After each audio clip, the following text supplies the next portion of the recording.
பிள்ளையான வல்லாளகண்டன் நிசாசினி என்ற பெண்ணை மணந்தார். வல்லாளகண்டனும் தன் தம்பிகளும் காட்டிற்கு வேட்டையாடச் சென்றனர்.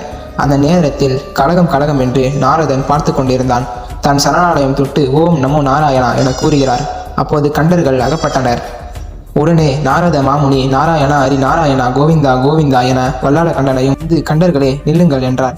கண்டர்கள் நீ யார் என கேட்டனர். அதற்கு நாரதன் நான் நான்முக மைந்தன், நான் நாராயணன் பேரன் நான் என உரைத்தார். நான் யாரோ என எண்ண வேண்டாம், நானும் உங்கள் சகோதரன் தான் என உரைத்தார். எப்படி என கேட்டார்கள் கண்டர்கள். அதற்கு நாரதர் நானும் பிரம்மனின் மகன், நீங்களும் பிரம்மனின் மகன் என உரைத்தார். நான் நல்ல செய்தி தான் சொல்ல வந்துள்ளேன் என நாரதர் கூற, அதற்கு கண்டர்கள் அப்படி என்ன நல்ல செய்தி என கேட்ட உடனே நாரதன் இந்த உலகத்தில் தேவர்களின் கொடி பறக்கின்றது, நீங்கள் இருப்பது யாருக்கும் தெரியவில்லை. அதனால் கைலாய பரமன் சிவனை நோக்கி தவம் இருக்க அவன் தவத்திற்கு இறங்கி வந்ததும் என்ன வரம் கேட்டாலும் தர வேண்டும் என சத்தியம் வாங்க